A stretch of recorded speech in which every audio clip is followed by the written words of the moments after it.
Hello, everybody. We are here live on LinkedIn, Facebook, Twitter, YouTube. If you're watching us somewhere else, please let me know because I have no idea where else we're broadcasting live to.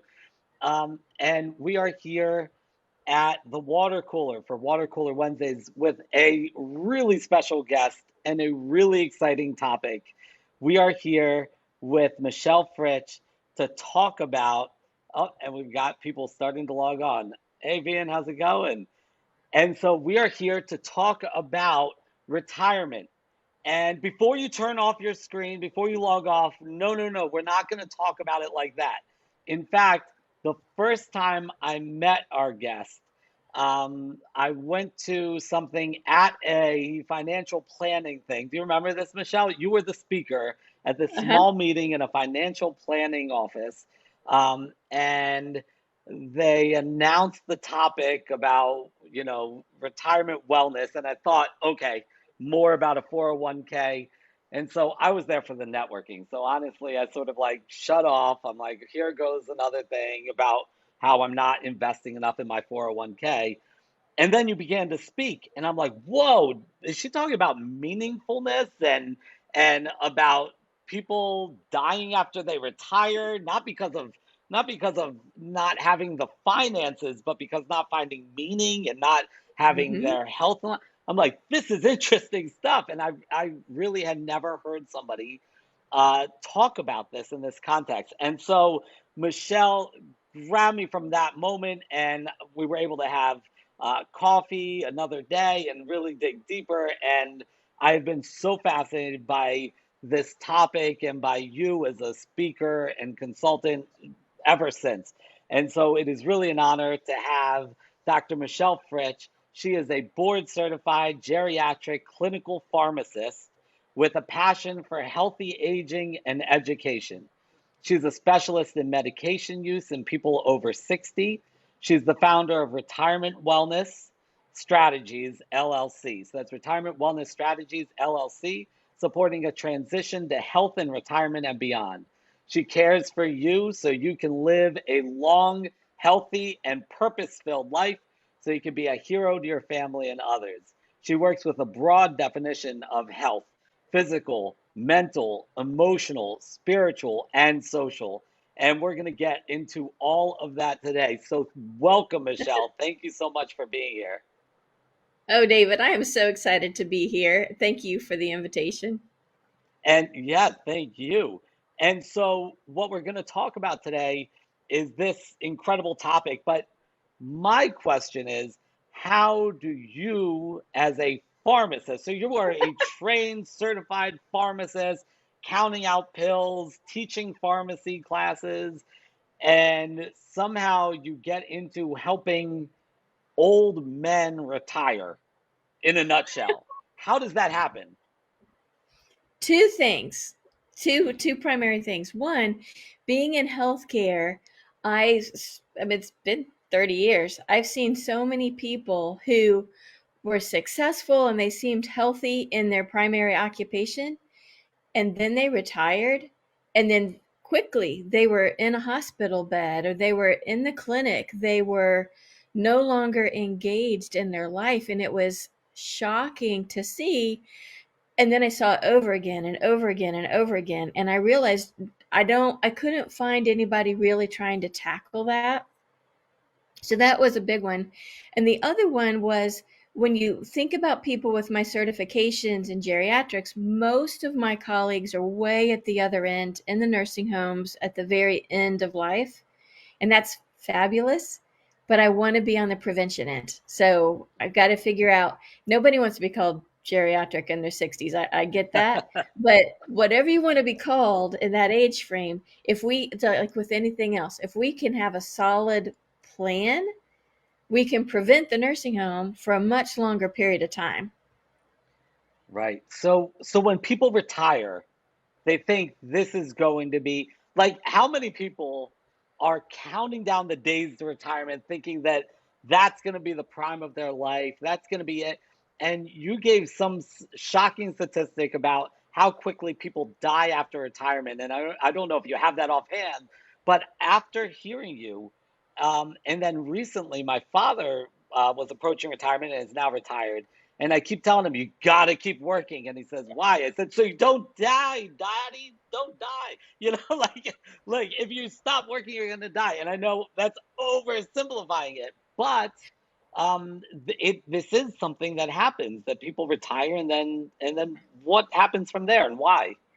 Well, I'm finding about 60% of people, especially men, and we can talk about why more men than women struggle when they get to retirement. And that struggle is anything from a rapidly rising divorce rate, the number of people who seem healthy and then they're gone, or at least their function is greatly reduced within 18 months to 2 years, and the number that fall into this sort of despair of losing track of who they are.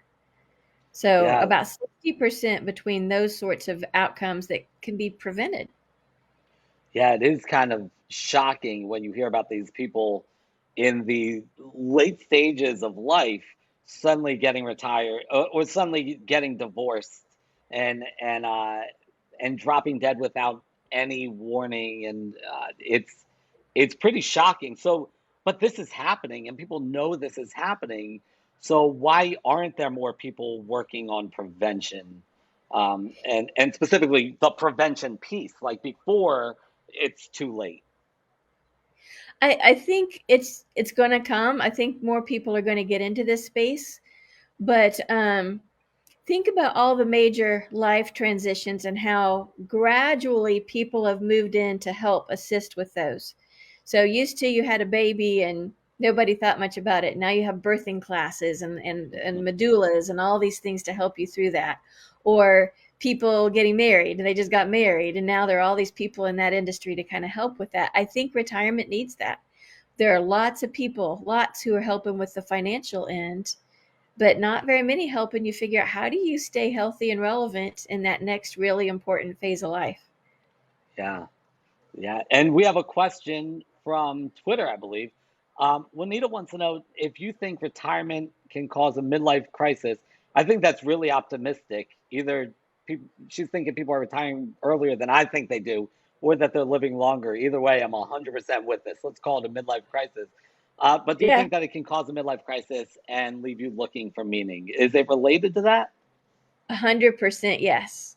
So at least a quarter of what I do is focused on that meaning piece because it's so essential for the health. Yeah. And so I guess a midlife crisis I think of happening mid-career. You know, you've still got kids at home. This is the closing of a chapter. So is it like a midlife crisis on steroids?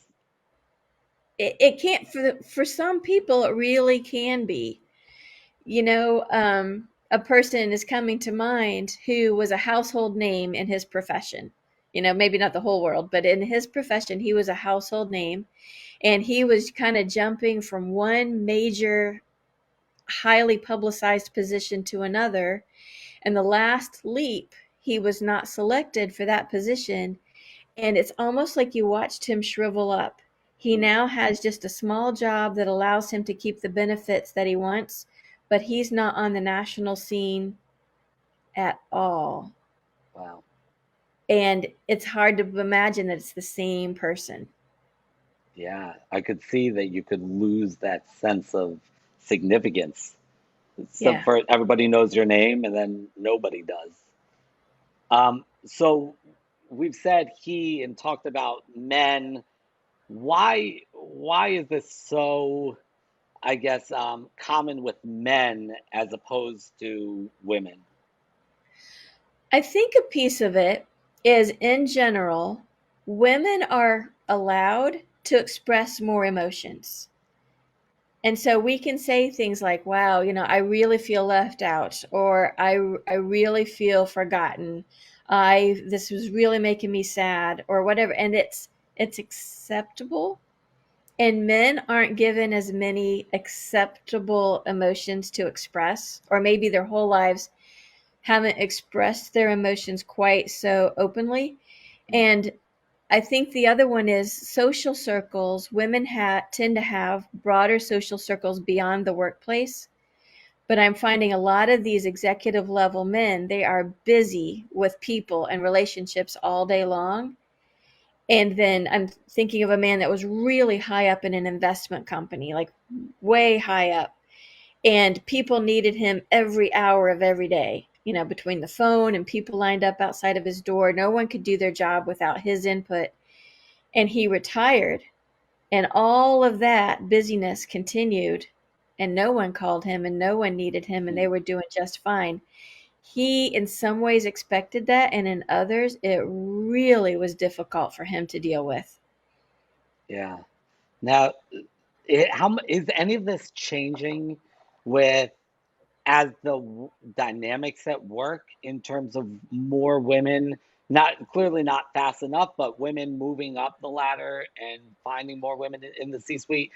Does it have to do with the positions that men have traditionally held and the expectations versus the natural tendencies of, in other words, are you finding these executive women still have broader social circles, or is it executives don't have broader social circles outside of their work title? A little of both. And that's a good question. It depends on the women. I mean, I know some women who've achieved great success early on, and they did it by modeling a lot of the behaviors of the men that had gone before them. Hmm. And so I don't think it's uniform that all women have big social circles, but sort of in general terms. And the other one is women come to me and say, hey, I've figured out these pieces, but I need some help here. And men in general aren't as likely to do that. Yeah. So it's that communication piece that women have more naturally. They're more naturally tend to communicate and be open emotionally. Again, it's a generalization, but Right. but overall it seems to be the case. We're not seeing the rapid decline in retiring women that we're seeing in retiring men Hmm. from the data that I've been able to find. Yeah. Okay. So you've come up with sort of a solution to this, a tool to help with this, and your model is MASH. Could you talk about MASH and your one-page roadmap? Right. So I break all of this down into four key areas. So, and then I use MASH as the acronym. So one of them is meaningful. The other one is active, staying active in multiple ways. And then one is sustained, which means not letting risk factors get in your way. And then health. Healthy is the last one. And so that's my model. And so as I work with people, we break up our time into a quarter in each of those buckets.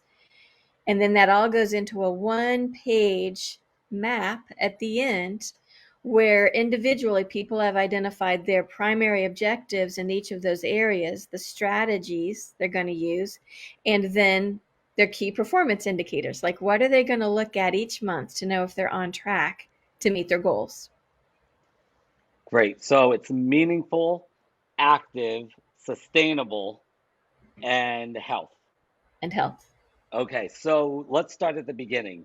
Meaningful. So I study and talk a lot about meaningful work, and one of the things that I know is Lips Wursma has this formula for meaningfulness, where she talks a lot about it's being versus doing, self versus others. So in that context, it makes sense to me. Somebody's jumping ship. They're out of they're done with retirement. Maybe they're not focused enough on others now, and maybe they're not doing as much. So now they've got this half of that formula only. I can kind of understand that. So what do you do about that? Go volunteer and then everything's good? Does that work? Well, it depends on the person, and you're hitting the right things. One thing people think, well, if I just keep busy, I'm going to Hmm. go, do more in my yard and I'm going to pick up a hobby. And for some people, that might be enough. But if you got your fulfillment out of helping people problem solve or manage their finances or whatever your occupation was, if that really brought you fulfillment, is mowing your yard going to do the same thing? Probably not. And so we go through a process where we really look at somebody's history. Okay, we are back on. I'm so sorry about that, Michelle. This is so I said to Michelle earlier that I was going to be live from South Carolina, and apparently this entire resort's Wi-Fi just went down for a second. So, Oh, welcome to 2020 or 2021 now, but 2021, wherever we are. it's still 2020 for me. So I'm so sorry that to all those who were on and then lost us, but we are back up, and we were talking about meaningfulness with work. And I guess we could start off from where we were, or really, what does meaningfulness have to do with all of this, with Right. somebody's health? So I'm finding that's the difference between the people that thrive in retirement and stay active and engaged and are excited. And when they are, they take better care of themselves. They're more socially connected. Life is just clicking along. Those are the Mhm. people that live a long time. And the people that don't find that are the ones that tend to decline.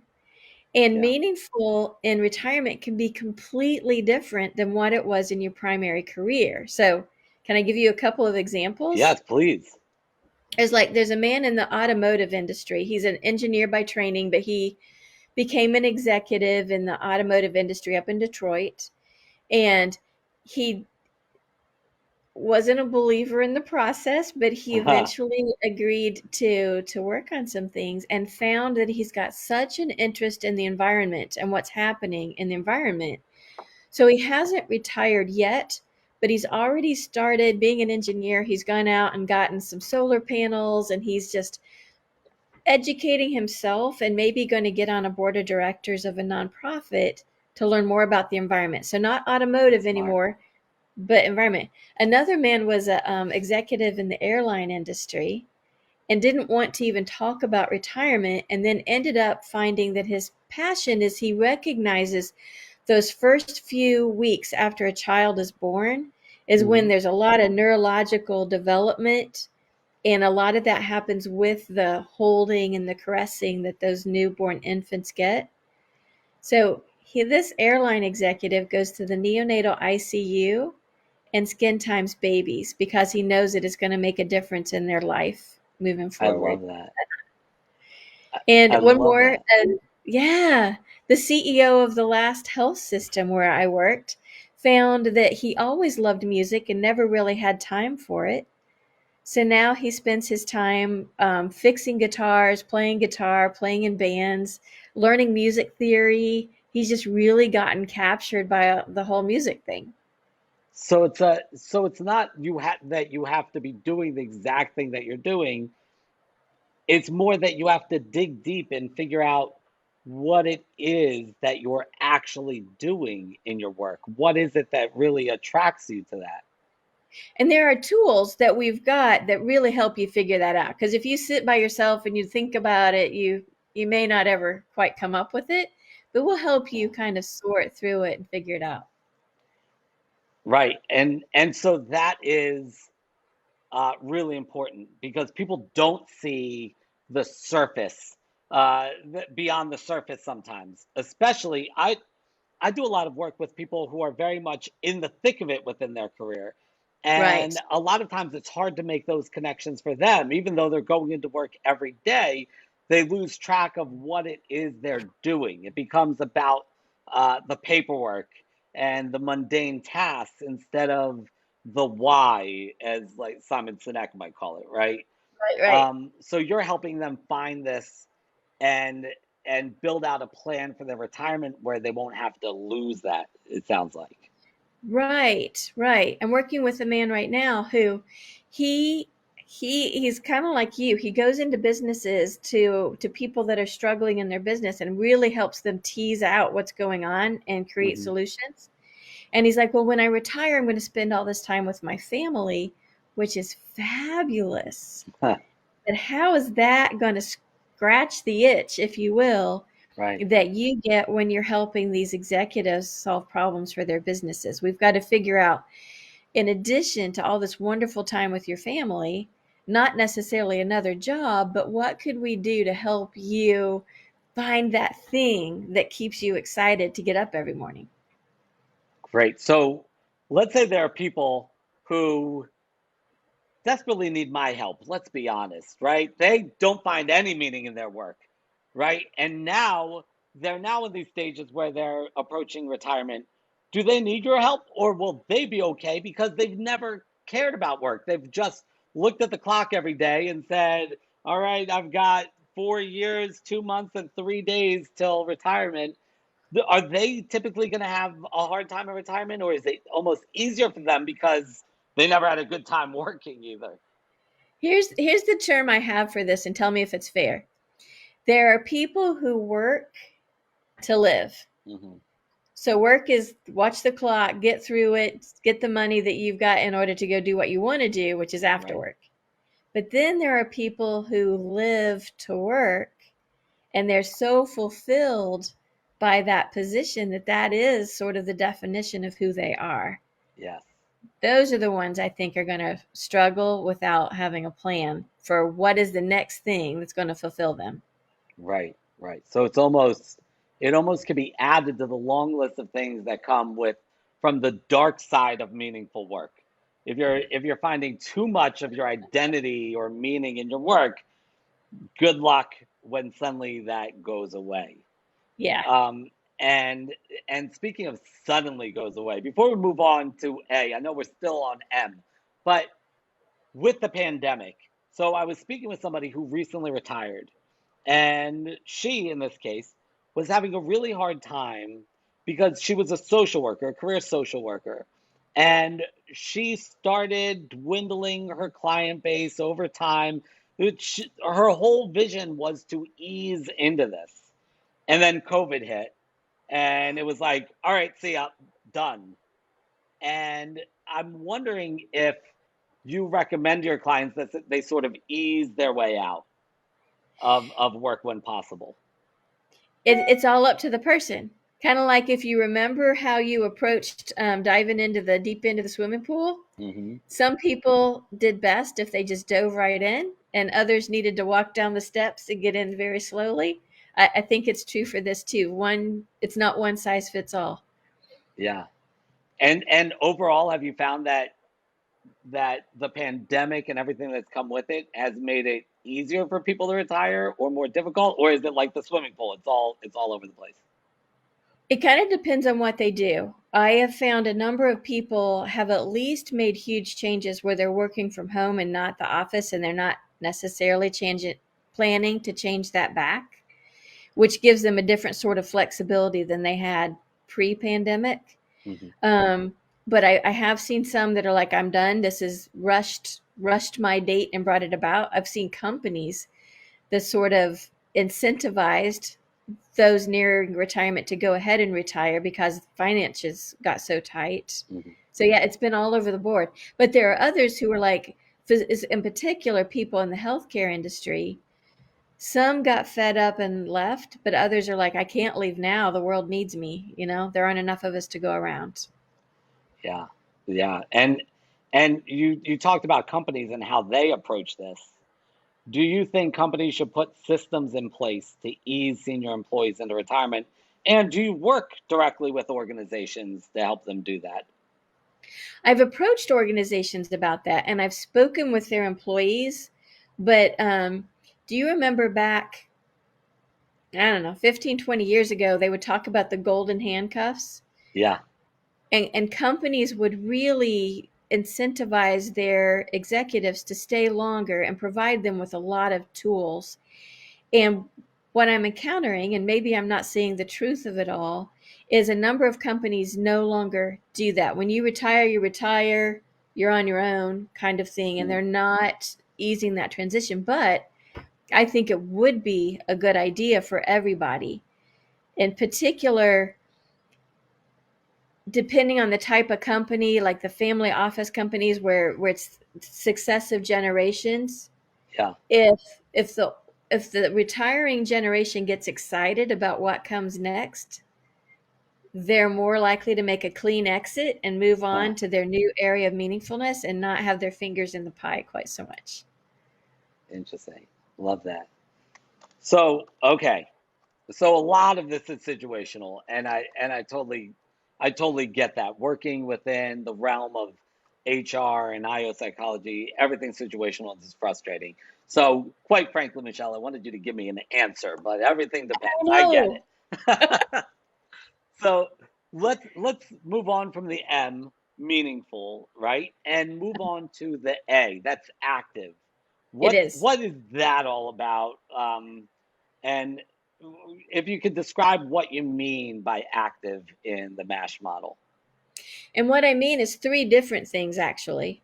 So, one is physically active.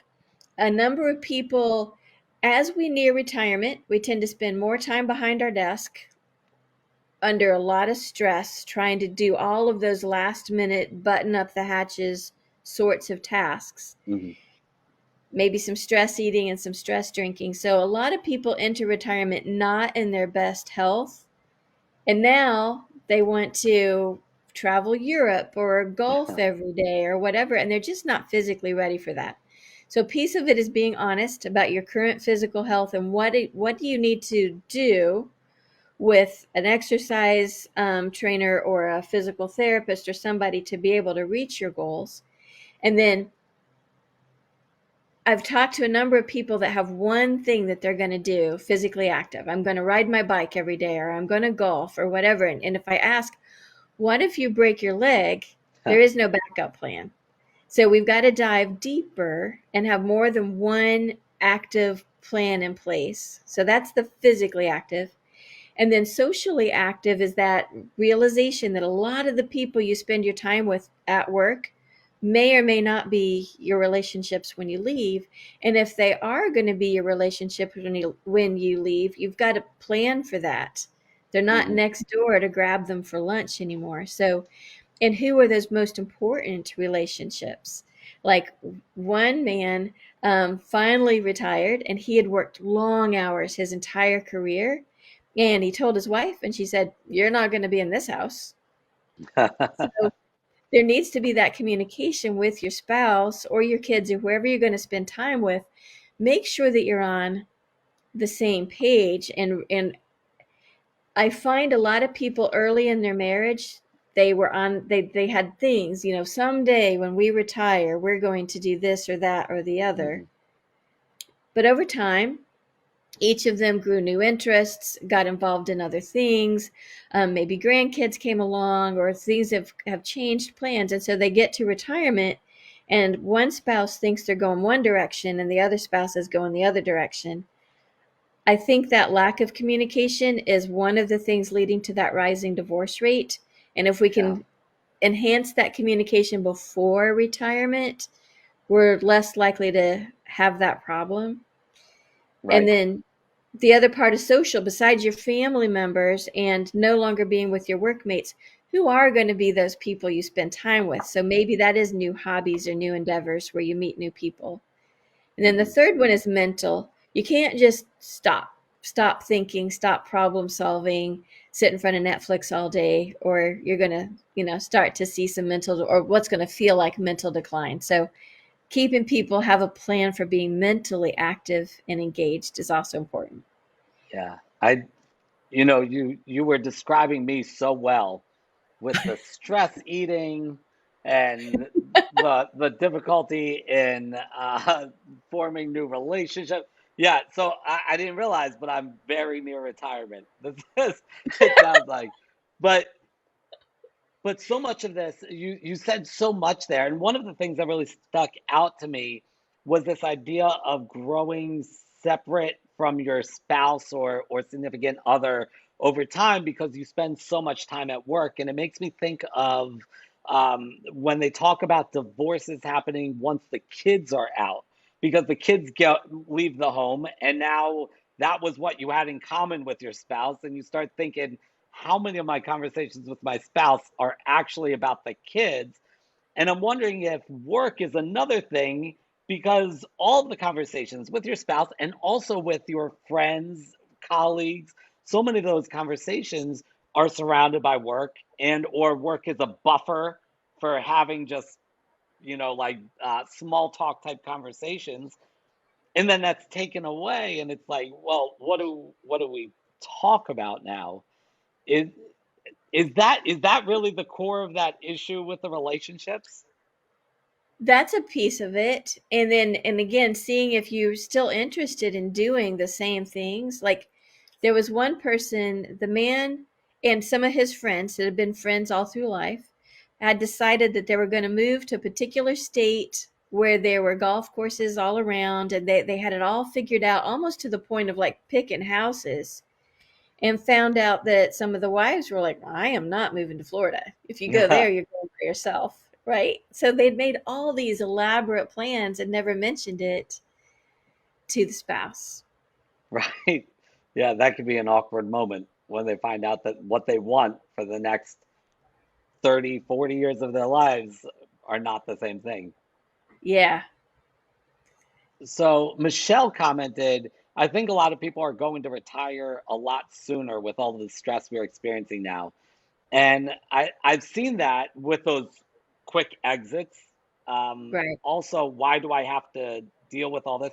My father, who just recently retired, well, was a judge. And when everything went virtual, he said that kind of made it a little, he wouldn't say easier, but a little less difficult for him to exit, because he had already sort of been separate, working from home more, going to the office less. Suddenly, work added these new layers of stress that he hadn't had before. Are we seeing this, that people are retiring quicker now?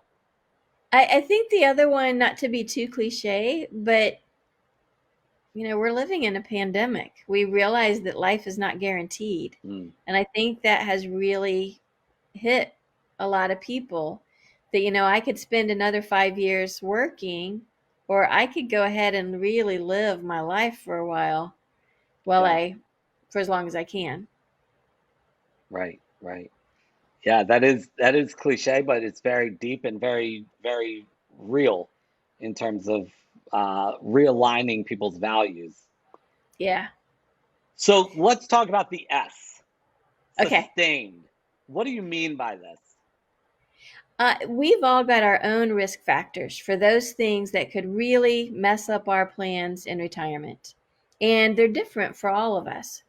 And healthcare right now is is busy dealing with the problems that present themselves. So in a more reactive mode, something bad happens, we in healthcare, we swoop in and we're right there to help. But we're not very good at preventing it. So I work with people to identify their own personal risk factors. It goes back to accidents and broken bones and surgeries and childhood illnesses, family history. But it also goes into there are a number of things that prior to retirement, while you probably have your best insurance, that should be measured. And so working with your healthcare team to measure those things so that you've got what we call a baseline. So as you're in retirement and things feel like they're changing, you can measure whether those things have actually changed because you know what it was prior to your retirement. And again, before you retire, you probably have your best insurance, so it'll pay for all those tests. If you wait till after, and if you're on Medicare, you're going to end up paying a larger chunk of the cost of those things. So Hmm. just being really strategic about getting a handle on all of your health and all your risk factors, and then what can you do to minimize those. Yeah, that's really that inside knowledge that you bring to the table as a healthcare professional, as a pharmacist, that outside of that arena, who's thinking about changing, once you go to Medicare, that's not going to be available. I don't think the typical person Would realizes think. that perhaps until it's too late. Right. The other thing, there's exciting new changes in science. Now that we were able to do some genetic testing, There's something called pharmacogenomics, so Mm, pharmacy or medicine and your genes. We're all different in the genes in our liver that break down medicines. And so what is an appropriate therapy for me for something may not be the same for you. And so um, right. it's it's exciting to be able to measure that, and our genes don't change, so you only have to measure it once, and it just guides therapy. Like I know for myself, I have a big reaction to opioids, like narcotic medicines for Mm, pain, and then I got my pharmacogenomic test and I found out I don't metabolize those correctly. So that's interesting. why I have such a big, long lasting reaction. It gets in my body and it doesn't have a way out. Huh. I wouldn't have known that without that test. That is so interesting. Yeah, I forget which one. One of those things makes me itch like crazy. And they say that that's yeah, never had any interest. They worry about people getting hooked on those. I'm like, how bad's the pain? It's Maybe I not can going to be deal you. without it. Yeah. Yeah. So does insurance typically cover that? Like those tests? More and more so. So it's still Yeah. fairly new. And so if you've got particular kinds of conditions, like a pain condition, depression or anxiety, certain kinds of cancer, certain kinds of heart disease, more and more insurance is paying for it. If I could predict the future, I think insurance will pay it for everyone within the next 5 years or so. But right now, you have to have sort of an indication. Yeah, it seems like it would save them money in the long run. Exactly. But even if you want to do it totally out of pocket, it's under $400. So it's not Wow. like it's massively expensive. Yeah. And with your clients, you help them along with this process? Right. A piece of why it's not used more broadly right now is it's fairly new and doctors haven't had a chance to really learn about it because it's pretty complex. And so Right. there are a number of pharmacists who that we've done all the training, we understand it, so we can really work alongside those doctors to interpret what all of that stuff means, because it's pages and pages of information, and Right. then guide what it means for making decisions about picking medicines and doses for people. Got it. So we're finding our purpose, right? We're diving Mhm. deep. We're trying to make sure that we don't lose sight of that and just fill our time with meaningless things in our retirement. We're being active socially, physically, etc. We're being active. We're keeping our mind active. Um, we're sustaining ourselves and sustaining our health and coming up with plans that are sustainable and preventing these physical ailments later on, right? Right? Then there's the health piece, which a lot of these things encompass, and I would think is so much. You're you're a pharmacist, That's my so bailiwick. Yeah. right. So we finally get to health. What are your recommendations in this portion? A big part of that is pulling together somebody's complete picture into one place that they can access from anywhere. So if you do want to travel and you're in Rome and you sprain your ankle and you need to go to the walk-in clinic, Mm, click of the button, you've got all your health information. Right now, healthcare is moving quickly. People often say, I just don't get enough time with my doctor. And the doctor's ability to make decisions is largely dependent on, have you told them everything they need to know? And in my career, I find that when somebody's having an issue, medication is a piece of it at least 80% of the time. May not be the whole cause, but mm, it's involved. And these days, we can pick vitamins and supplements and herbal therapies and cannabis and all of these things. If your doctor doesn't know about it, then they could easily make a choice for you in another medication that's not going to be safe with mm. all of those other things. So, part of that complete picture is every substance you take and how you take it, even occasional over the counter medicines. But it's also having the doctor kind of understand, helping people prepare to tell the doctor what's really going on.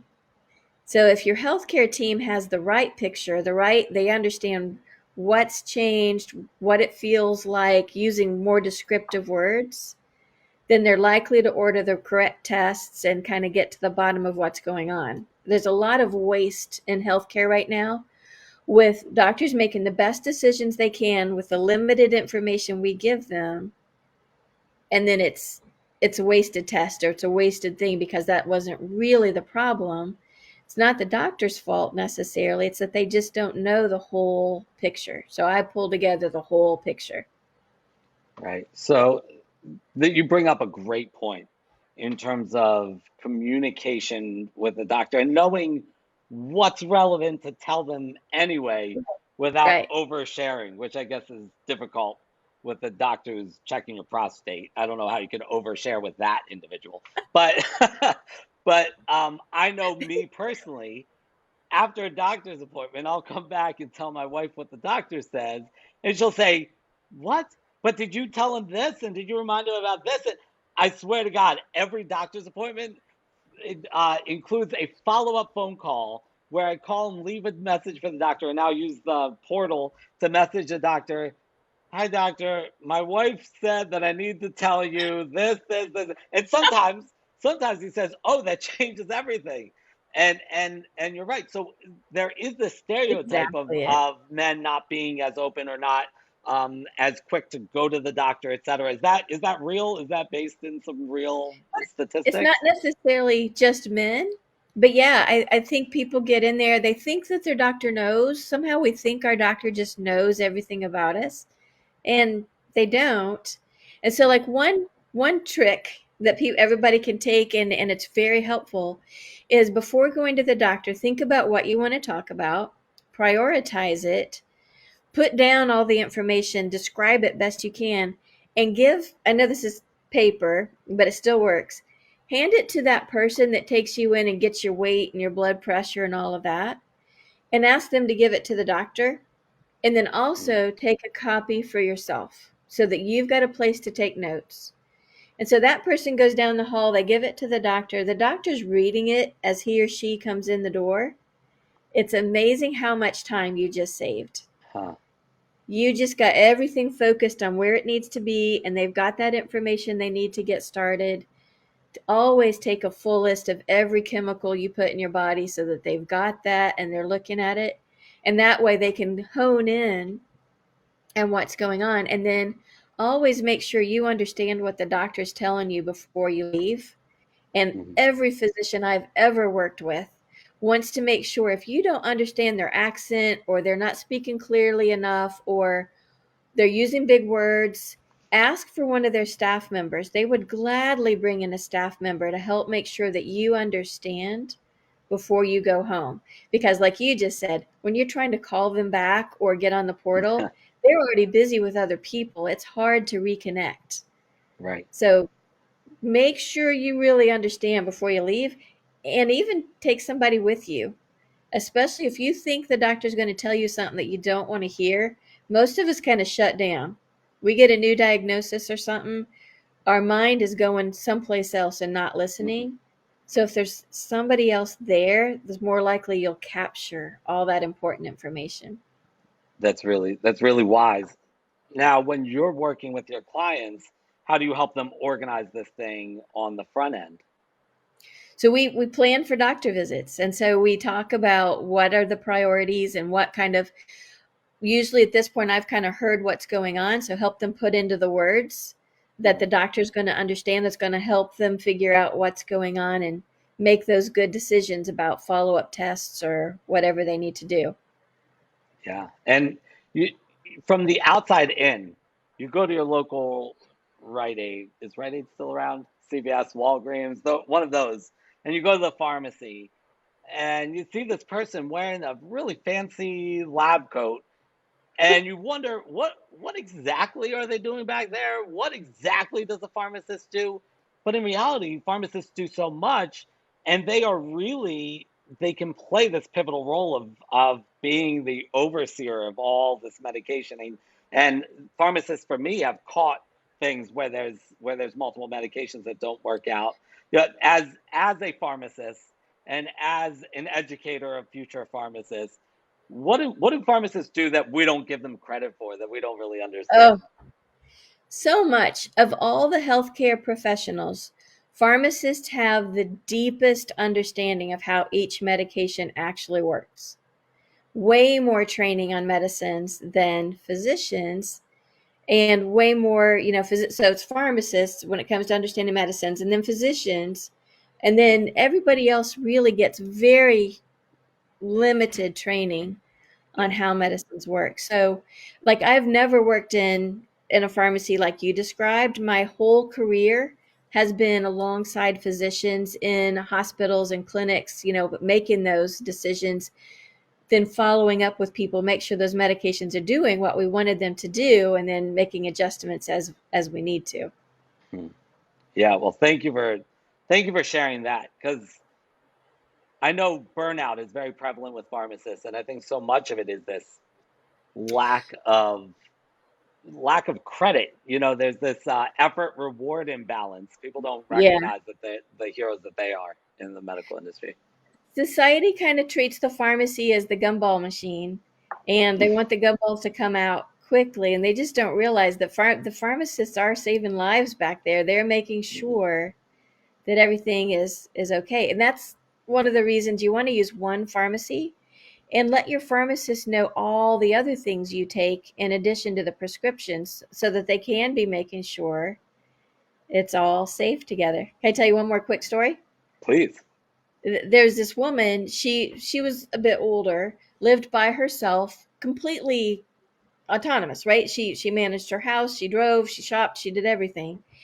But there were these 3 episodes over the course of a year where she would be outside with her dog of an evening and get really confused. And the neighbors would find her out there. She couldn't even make her way back home. So they'd call 911 and she'd go in for an evaluation. And by the time she got into the ER, she was fine. So they couldn't figure out what it was. It took a team of people a while to realize that she had 3 as needed once in a while medications that she would take on those nights. When you have those nights where you're kind of achy and anxious and you can't calm down, you just don't feel good. And if she took any 1 or 2 of these 3 medicines, she was fine. So it's only those rare, really bad Huh. nights when she took all 3 that it would just shut down her thinking, and nobody knew about those because they were those Wow. things that she only took once in a great while. Her doctor didn't know about them. Her pharmacy didn't know about them. If we'd known that she would ever even had those 3 things, but would take them together, we could have said, "Oh, don't do that." But she didn't even think to tell anybody about Right. those because those were just her once in a while medicines. Wow. Wow. That's scary. And Mm-hmm. it's good that you figured this out eventually, but wow. So next time you are at your pharmacist, or if you're getting it from a drugstore or whatever, are they still called drugstores? Yeah, what, like, and they're taking a while, just shut up, grab a magazine, sit down. You do not want to rush this process for your They're own back to good saving and for the lives. good of everybody else. Yes. Great. So, what are some tips to leave us with about um, people? So your ideal client. When do you start working with them, and what is a first step besides for getting on the phone with you for those people? And then also people that may be in their mid 20s, mid 30s, mid 40s.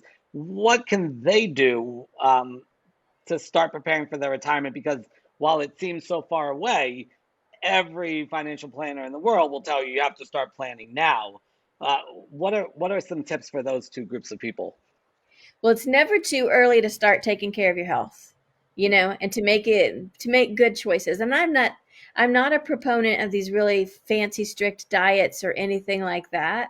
But in general, most days pick healthier options. Make sure you're getting the fruits and vegetables. Make sure that you're moving your body around, that you are not gaining too much weight, kind of keeping an eye on things. I think there's never the right decade for that. And then for the rest of my process, it works the best to work with someone 2 to 5 years before they enter retirement. Now, if you've already retired, there are certainly things we can do. But if we can plan ahead, I have found repeatedly that once somebody goes through this process and they can really picture their retirement, they actually move it closer. I've had people move up their retirement for by Huh. as much as 6 months or a year because now they can see it. Versus if you can't see it, it's like if you got a muddy windshield, you don't want to push the accelerator because you Right. can't see where you're going. As soon as you clear that up and you like what you see, then you're ready to get there. Love that analogy. Great. So start planning now. That's your homework. Wherever you are in that process, start planning now. Take care of your health. Start envisioning what it is that you want from retirement. And if you've got a spouse or significant other at home, probably run that by them too. And make sure that you are on the same page, right? As Well, we discussed earlier. yeah.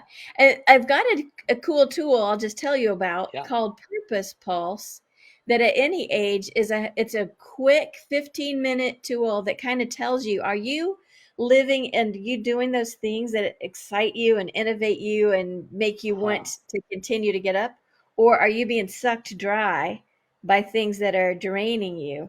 And so I've had a number of people use that tool, and even that little 15-minute thing is so eye-opening at any age to say, I'm in the right place, or I really might want to think about doing something else. Awesome. Is that available on your website, that link that you gave us? If people contact me, I don't Yeah. have it up there yet. I need to. It Okay. just became available and it is such a neat tool. I It will I sounds will make great. sure if people are interested, just contact me and I'll hook you up with that. All right, you heard it. So if you really want to do the homework today, then you've got to get in touch with Michelle and you can take your phone right now, hold it up to your camera, get that QR code right above Michelle's forehead, and click on the link that opens up on the top portion of your phone. That's how you'll get in touch with Michelle, right? Right Yep. here. This is my box. This is your box. Oh, your box disappears. So it's COVID safe. I can't reach your box. But make sure you get in touch with Michelle wherever you are in that retirement journey, and if you have loved ones who are nearing that retirement journey, because uh, she offers something that I don't know anybody else who is offering anything similar, and it is so important. If you're not familiar with how important it is, just Google some of these stats of people passing away, divorce rates, and things like that after retirement. Yeah. And like you said, if it's a muddy windshield and it's the unknown and there's no plan, and you're surprised by everything on the other side, that's not a good way to enter any stage of your life. And Michelle is a great guide to help you through that process. Thank you. And if you go to that QR code, you will be able to see my book. And it's another tool to help you on that path. Perfect. And Michelle has one other thing to share with us. Can you tell us about metapreneurs? Yeah, if you are in healthcare, anywhere in healthcare, we're having a gathering of people that are doing new things that realize healthcare needs some help. And so, entrepreneurs, whether you have a entrepreneurial business completely or a side gig or ideas that you'd like to turn into a business, Medipreneurs, so Medi like medical and preneurs like entrepreneurs.com. We're meeting October 8th through 10th, and all healthcare, everybody interested in healthcare and innovation is welcome. It is such a high energy summit where all the innovators come together. Great. Awesome. I know a couple people I'm thinking of right now that I need to connect you with and connect with metapreneurs. That sounds great. And next week, we are going to be meeting with Mike Sprogg right here at the water cooler, hopefully without the technical difficulties. My apologies for that. Mike Sprogg is a sales guy. Mike Sprogg owns his own business called Old Line Payments, and literally for a living, he goes door to door, makes cold calls, makes connections with people to sell merchant services, credit card terminals, and all of that. That is, if you are familiar with sales at all, probably one of the most difficult things in the world to sell.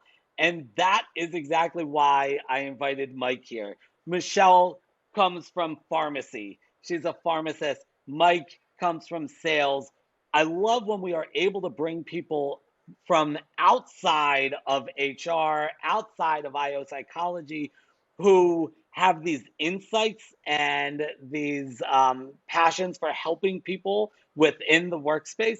So Mike is going to help us discuss the fact that everything is sales. How do we sell within our organization? How do you sell your ideas to your employees, your colleagues, your bosses, etc.? And that should be a really interesting conversation, especially because one half of that conversation is going to be me, somebody who often expresses my hatred for everything sales, which I think grows out of it a complete inability and lack of confidence with sales. So that'll be a really, really interesting talk. Michelle, thank you so much. You brought so much value today. Thank you, David. Please, everybody who's been streaming in from LinkedIn, Twitter, Facebook, YouTube, etc., please reach out to Michelle. Get the book. Talk to her if you're nearing retirement, you know somebody, you have a loved one who is, or you just are curious about this process. Um, Absolutely amazing resource. So thank you, Michelle, for coming and sharing your knowledge and wisdom with us. Great to be here. Always good to talk to you, David. And everyone have a great rest of the week. We'll see you next Wednesday at the water cooler.